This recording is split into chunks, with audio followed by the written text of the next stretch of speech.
Namassarvebhyah. Gurureva gatihi gurumeva bhaje.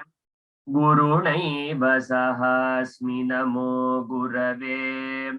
Na guroh paramam shishurasmi guroho. Matirasti gurau mama pahi guro.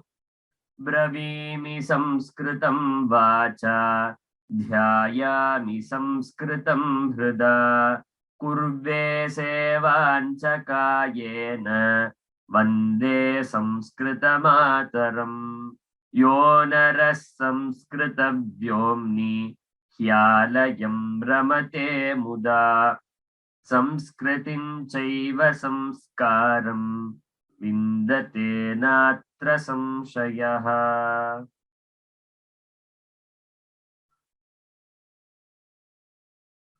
Sarvebhyah namaskaraha. Shri Patanjali Maharshin Natva Sarvesham Sarvasam Krite Swagatam Vyaharami. A hearty welcome to all the participants for Learn to Chant Yogasutras of Patanjali Batch 2. It is a great fortune that the second batch of the same Yogasutras are being taught in Vyoma.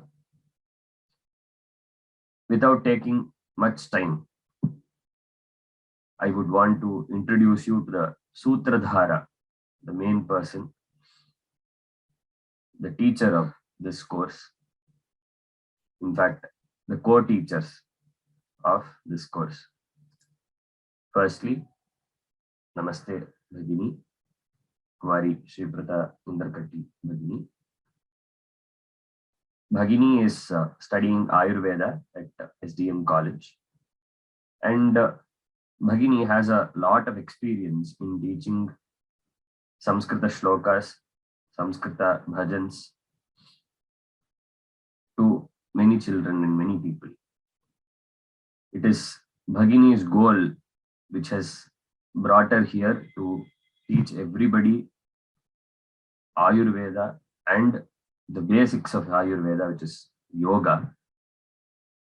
And Bhagini has an experience of teaching Yogasutras to many students in the first batch itself. And we are very fortunate enough to be guided under her for learning these Yogasutras.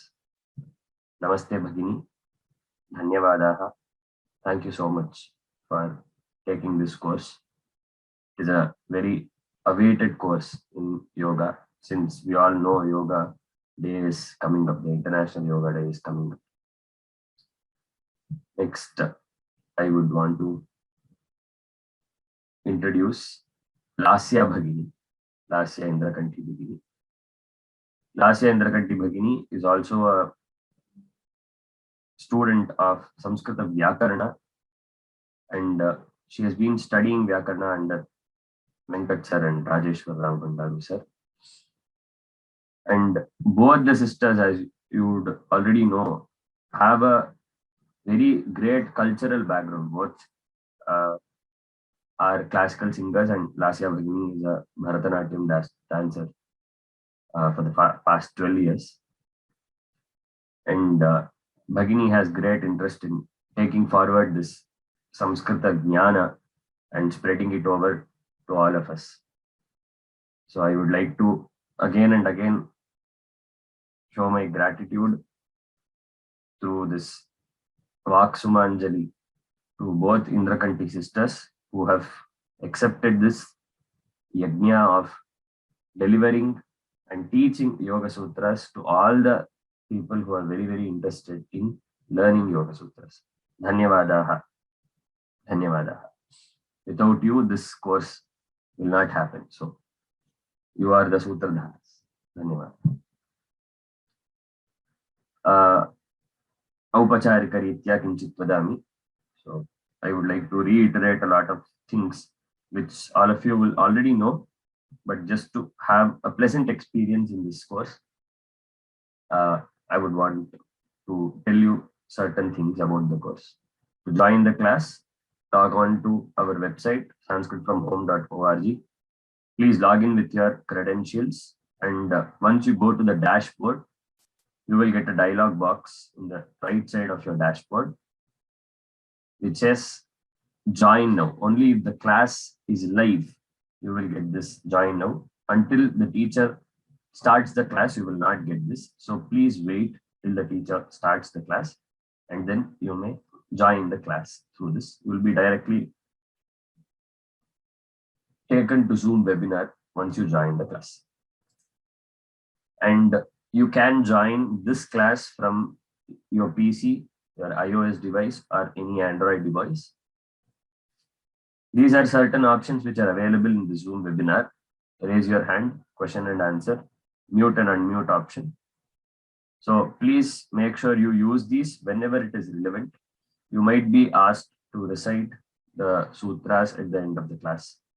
You might have certain doubts regarding the Yogasutras or the way in which the chanting is being done. And please mind that this course specifically will deal with only and only chanting and not the meaning or anything else.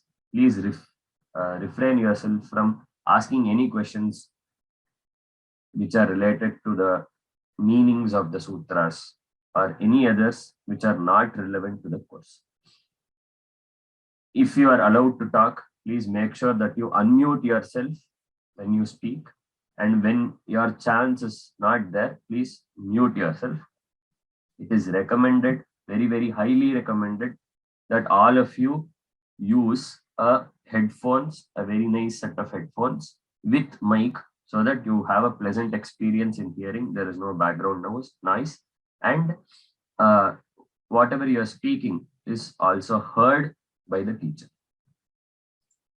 Next, in case you are using an iOS device, please make sure, any kind of iOS device if you are using, please make sure that the pop-ups which are blocked are unblocked. Make sure whichever pop-ups are blocked are unblocked to get into Zoom after you join the class from Sanskrit from Home. If you go to your iOS devices and search for block pop-ups option, you will be able to see that. You may select our website, that is sanskritfromhome.org, and make sure this happens.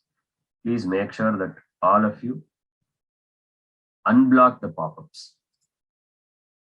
And this may be helpful even for certain Windows devices. It is not only for iOS devices. So please make sure that if the pop-ups are blocked, you unblock them. All the materials of the course, all the live recordings of the classes, all the audios of the classes, and the presentations which are used in these classes will be uploaded in the dashboard. You may access it if you have missed the class in the dashboard, or if you want to revise. And please note that you close all other apps which use internet while you are attending the class, because there might be any disturbances which may be created. So please make sure that all the other apps on your laptops or on your phones which use internet are closed while you are listening to the class. For any doubts, please email us at sanskritfromhome@vyomalabs.in. Feel free to contact us. And if the doubts are relevant, you may also ask it during the class hours. Dhanyavadaha. Sriprada Bhagini, over to you. Ram Ram. Ram Ram. Dhanyavadaha Lakshman Mahodaya for this very wonderful introduction. And I would like to thank Vyoma for giving me this opportunity to share whatever little knowledge I have with everybody, and let us have this new journey of around 21 days to practice the art of learning Yogasutras, chanting especially. So, as we all know, International Yoga Day is on June 21st every year. So, this year for 2022, the theme is Yoga for Well-being. Well-being, here they refer to physical and mental well-being. And especially in this world of social distancing, we find ourselves coming together closer within ourselves. So let's find out the nature of our existence. And as Charaka Acharya says in Charaka Samhita, Sharirendriya Sattvatma Sanyogo Dhari Jivitam Nityagaschanubandhascha Padyayair Ayuruchyate. So even though we are distanced from many people and places, we are in constant and continuous union within ourselves. So where is this union happening? So within ourselves, as in our body, our senses, our mind and Atma, our Sharira, Indriya, Sattva and Atma, all these together are formed, are combined and collectively called as life or Ayuhu. So using yoga as a tool to organize all these aspects of life within us, let's start by incorporating a few principles into this class.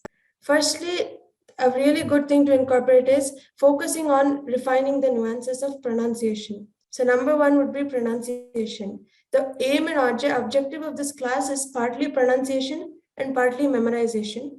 But I would like to stress more on pronunciation because once those sounds, we are able to pronounce them perfectly and we're able to hear ourselves pronouncing those, it resonates within our body and those vibrations will form an impression in our mind and we will eventually be able to memorize them in the right way.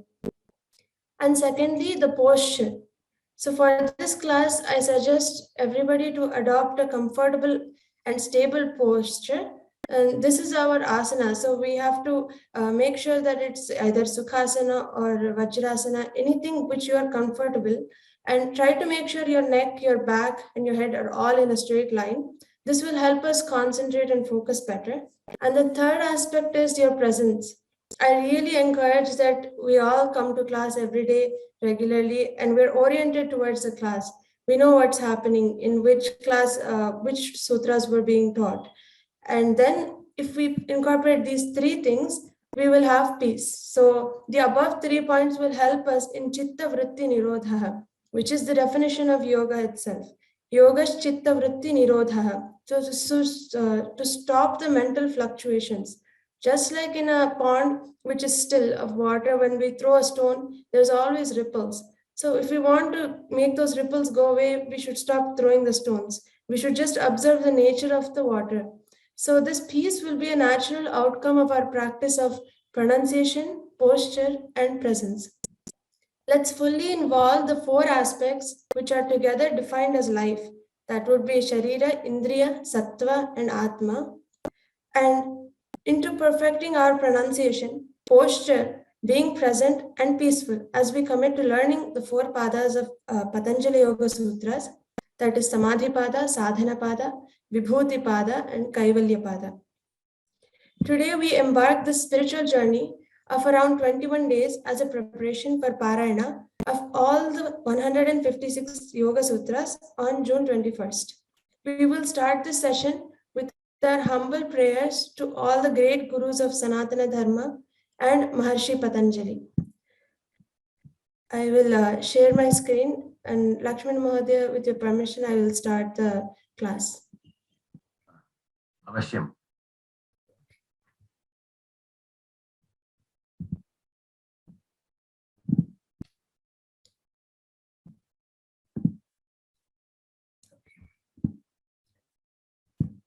Gurureva gatir gurumeva bhaje Gurunaiva sahasmi namo gurave Na guruh paramam shishurasmi guroho Matirasti gurau mama pahi guru. Lase Bhagini. Yogena chittasya Yogena chittasya Pade वाचाम् पदेन वाचां पदेन वाचां मलं शरीरस्य मलं शरीरस्य मलं शरीरस्य च वैद्यकेन च वैद्यकेन योपाकरोत्तम्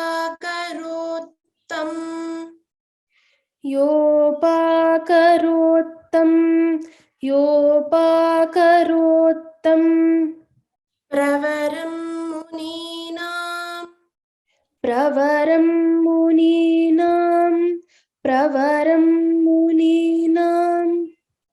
पतञ्जलिं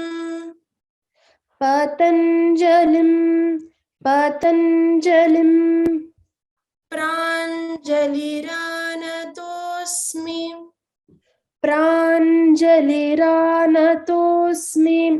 प्राञ्जलिरानतोऽस्मि We'll do one pada at a time.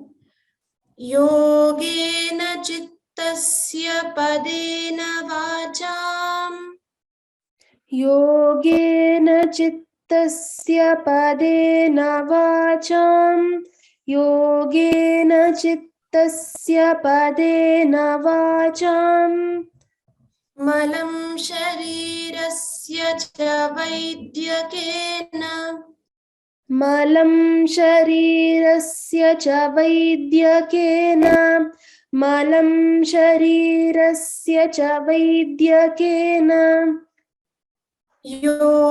योपाकरोत्तं प्रवरं मुनीनाम् योपाकरोत्तं प्रवरं मुनीनां योपाकरोत्तं प्रवरं मुनीनां पतञ्जलिं प्राञ्जलिरानतोऽस्मि पतञ्जलिं प्राञ्जलिरानतोऽस्मि पतञ्जलिं प्राञ्जलिरानतोऽस्मि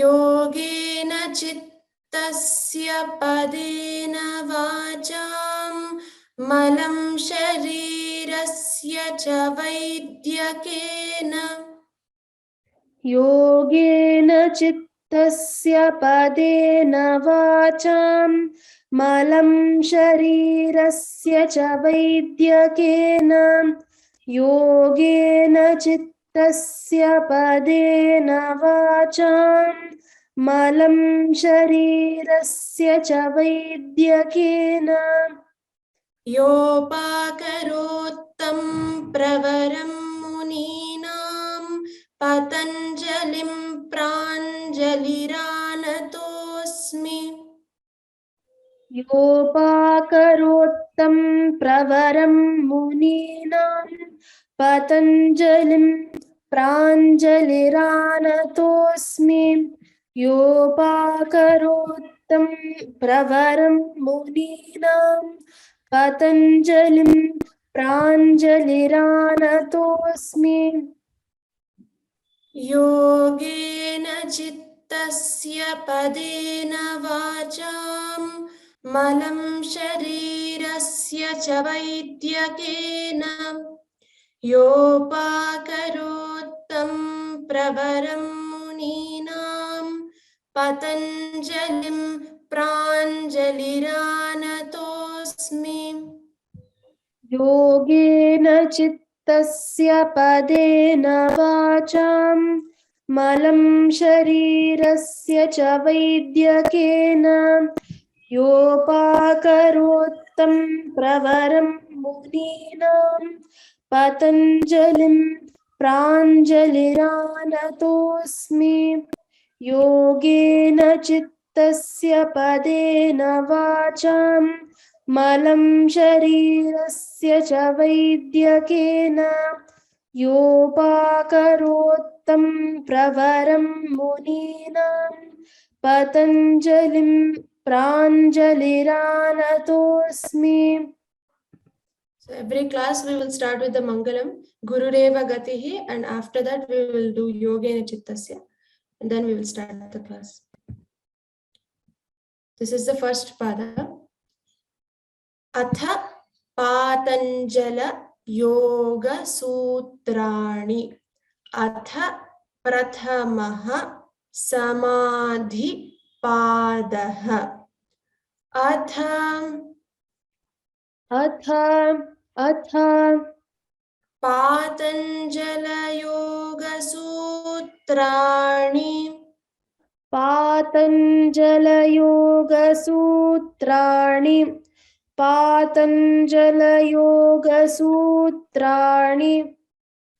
Atha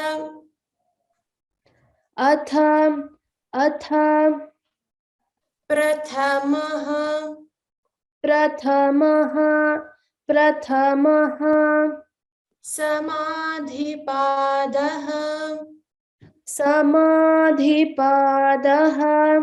Samaadhipadaha.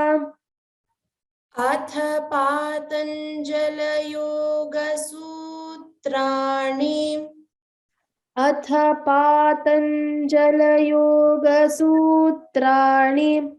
Atha Patanjala Yogasurtrani. Atha Prathamaha Samadhipadaha. Atha Prathamaha Samadhipadaha. Atha Prathamaha Samadhipadaha. Atha, Tha is a Mahaprana. Yoga, Yo is long, Dirgha. Yoga, Anushasanam. Sha is a Dirgha. Atha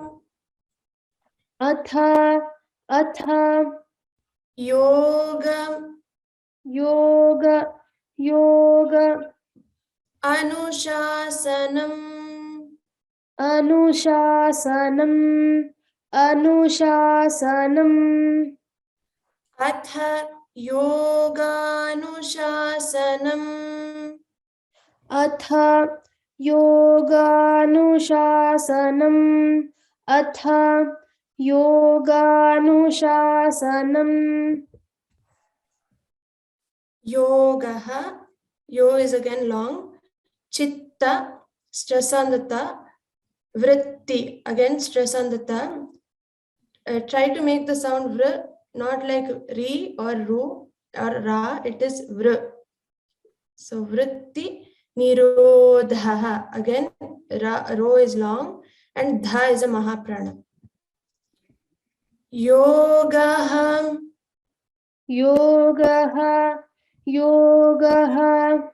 chitta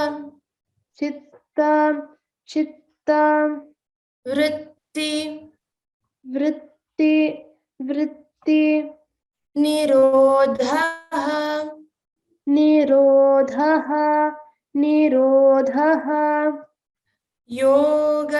Yogaschitta vritti nirodhaha. Yogaschitta vritti nirodhaha.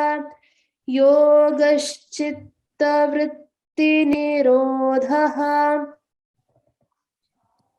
Tada, da is a dirgham.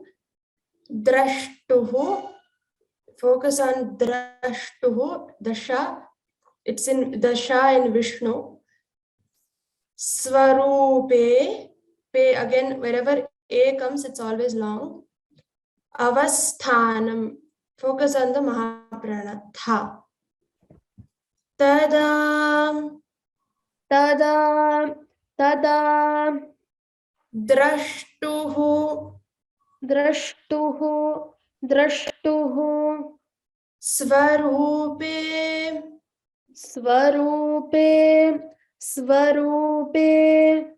avasthanam, tada drashtu swarupe vasthanam. Tada drashtu swarupe sthanam tadadrashtu swarupeva sthanam. Vritti. Again, the same words tend to repeat. So if we get it right in the first, second sutra, then we can say it here. So vritti. Sarupyam. Sa is again long. Sarupyam. Ru is also long. Itaratra. Itaratra. Vritti. Vritti. Vritti. Sarupyam. Sarupyam. Sarupyam. Itaratra. Itaratra. Itaratra. Vritti sarupyamitaratra. Vritti sarupyamitaratra. Vritti sarupyamitaratra. Vrittayaha panchatayyaha, stress on the ya, klishta, again the sha in Vishnu sha, aklishtaha. Vrittayaha. Vrittayaha. Vrittayaha. Panchatayyaha. Panchatayyaha. Panchatayyaha. Klishta. Klishta. Klishta. Aklishtaha. Aklishtaha. Aklishtaha. Vrittayah panchatayah klishta klishtaha. Vrittayah panchatayah klishta klishtaha. Vrittayah panchatayah klishta klishtaha.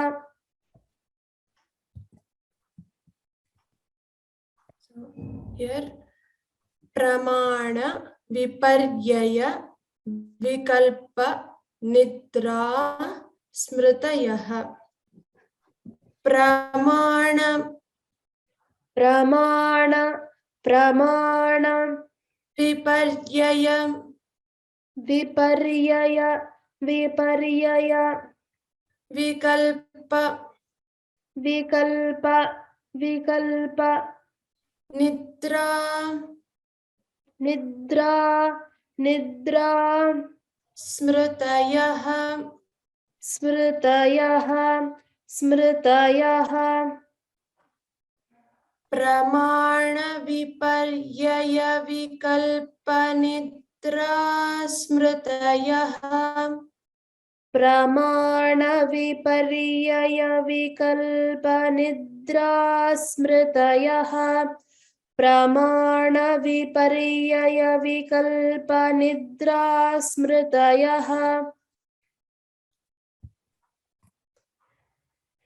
Pratyaksha. Ksha is a combination of ka and sha. So Vishnu sha and ka. So make sure you say ksha. Pratyaksha, anumana, agamaha, pramanani. So try to pronounce this na correctly, not as na or nya or something. It's na. So pratyaksha. Pratyaksha. Pratyaksha. Anumana. Anumana. Anumana. Agamaha. Agamaha. Agamaha. Pramanani. Pramanani. Pramanani. So whenever visarga comes before the pa or tha, we have to pronounce fa sound. So it's not fa, but it's like you're blowing through a tube. So that agama pramanani. So both your lips should touch together when you're pronouncing this. That's what happens when we say the whole thing together. Pratyakshanumanagama pramanani. प्रत्यक्षानुमानागमाः प्रमाणानि प्रत्यक्षानुमानागमाः प्रमाणानि. Okay, so we'll close the session with this sutra.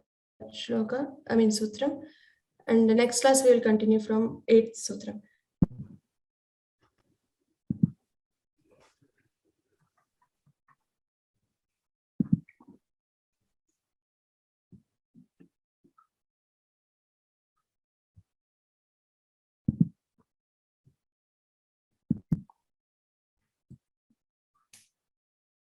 Okay, we'll close with Sarve Bhavantu Sukhinah.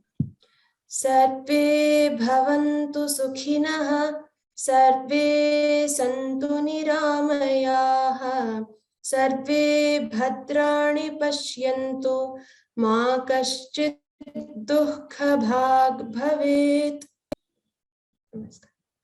Ram Ram Ram.